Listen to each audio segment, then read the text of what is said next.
Guys, follow along with us this week on Land Beat, and we're taking a very deep dive into timber stand improvement and how to evaluate what your strategy should be to implement TSI on your farm.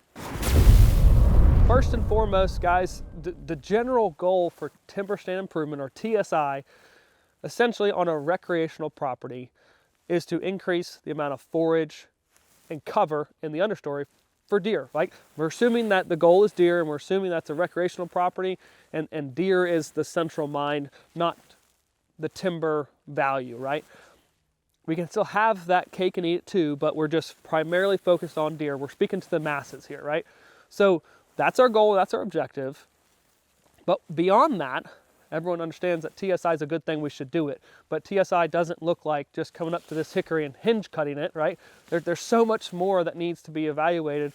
But I feel like there's a big barrier to entry to go beyond that from an educational standpoint. And then therefore, because of that barrier, that really is not there, and we're gonna talk about that and break it all down today. But because that's there, people don't do it, or they do it improperly. So let's walk through what TSI is and how to evaluate the steps, procedures to accomplish it correctly on your property today.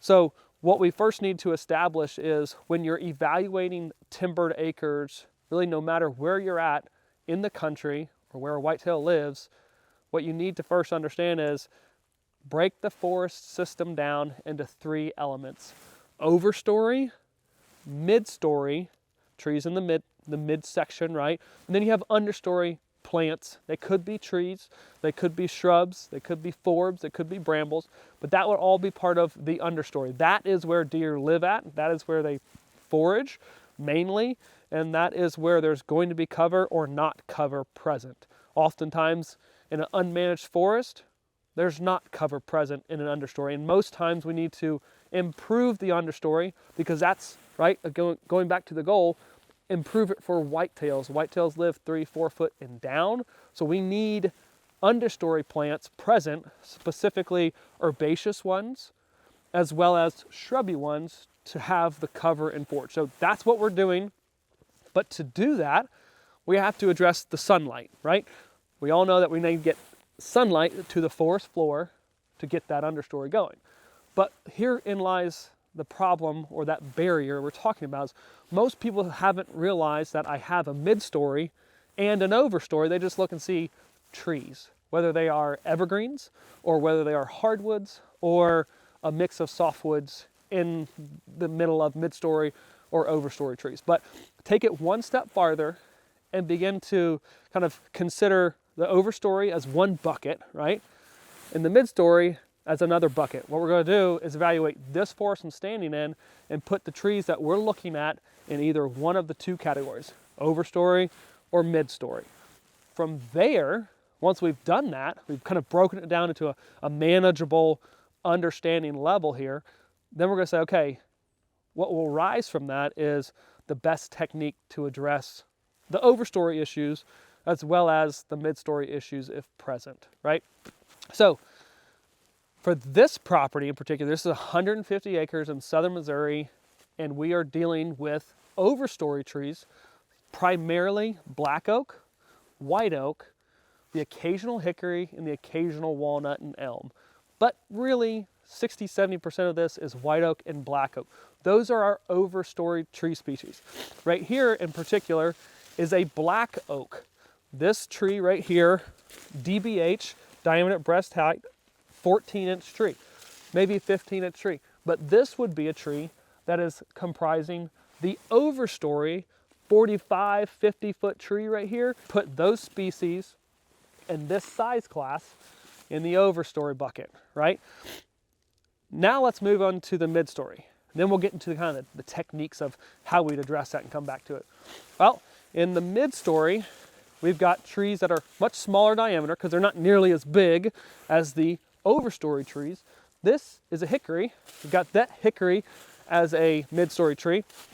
We've got eastern red cedar as a mid-story tree. And guess what? We still have some black oak and white oak as a mid-story tree, but the occasional sassafras gets mixed in there. Over here next to the post oak is an elm tree. That's part of the mid-story. But here we've got this young white oak as part of the mid-story as well. It's a smaller, younger generation of a tree back behind it. That's essentially our forest component here today. So now that we've broke this forest down, we can say, where's the sunlight being trapped, essentially, right? Remember, we gotta get sunlight back to the forest floor. Where is it being held up at? And if we look at this forest system from the bottom up, we see we've got 60, maybe 70% of the actual canopy structure initially being blocked by the overstory trees, right? That's not going to be the case for every forest. A lot of times you might have more sparsely dotted overstory trees, but a younger and more dense midstory. Well, in that situation, we need to address more heavily the midstory and not worry with the overstory because they're comprising less of the actual canopy. But here, we're favoring, let's say, 60% overstory and 40% of the sunlight's being blocked by midstory trees. So now that we've got our buckets and we know kind of what goes in the bucket by species, and then we know that, okay, 60% is overstory, 40% is midstory, kind of can begin to say, okay, now that I know these things, what tools and techniques are available for me to address overstory and midstory? Fortunately for us, in this situation where we're at, we've got the ability to do a timber harvest. We've got a market for railroad ties, pallet wood, many other things in this that would move and harvest the scrag timber or there's some saw timber, maybe some of the occasional stave log in here, but mainly we've got scrag timber, and that is going to be able to get moved 14 to 18 inch type tree through the hardwood cutting and hauled off to the mill. So we know that, okay, that's an option to really address the overstory because we have marketable value. Could we do girdle and spray, or could we cut and fell it? Yeah, we sure could, but why do that and leave that trunk on the ground or let it die standing when we can harvest some revenue off of it by harvesting the tree, reallocate those funds elsewhere? And honestly too, it's a lot easier to have a crew and machinery do that than to lug around the chainsaw and just do all the trees that actually need to get done to get the amount of sunlight we want in this forest system. It's going to be easiest and best on the pocketbook to have a crew come and harvest. And it's going to be a relatively light harvest, but a lighter harvest, lighter to medium harvest of the overstory hardwood trees of that 60% composition, thin them down, and then by hand, through hack and squirt and some chainsaw work, we're going to come back in and address the mid-story trees. Specifically, the cedar is going to get felled, cut and felled immediately with the chainsaw, right where it lays. If you're cutting below that bottom branch, you don't need herbicide. But we do want to take care of sassafras, some of the young hickory, some of the elm, some of the grapevine or dogwood that's in this mid-story. If we're looking for speed, we're going to use hack and squirt, right? We're not going to worry with regeneration because we are cutting some of the hardwood species through the timber harvest, and we'll get plenty of regeneration there. But if we're looking for speed, we're going to do hack and squirt. If we're looking for a combination of speed but also high quality browsing species to come back and regenerate, I'm going to be treating sassafras, I'm going to be treating hickory, but I'm probably going to allow my dogwoods to regenerate and my elm to regenerate. So I'm just going to take a chainsaw, fell those, not hinge them, fell them completely, let them lay flat against the ground, and let them stump sprout or mineral sprout, excuse me, and allow them to regenerate in that way. So I just threw a lot at you, but as a recap, we're going back 60% overstory composition is blocking sunlight in our overstory. We've got a means of a timber harvest that we bring in, mark the trees, thin the trees. There's still some other hardwood trees that are, whether they're damaged from the previous harvesting or just double or split trunks or whatever, that we can address by TSI with the chainsaw or hack and squirt later on. But mainly the tool technique is going to be a timber harvest to open up that overstory. And then in the mid-story bucket, we're going to come back, follow up that timber harvest by doing hack and squirt, as well as some chainsaw work on the cedars to be able to move pretty swiftly through the understory, or mid-story, excuse me.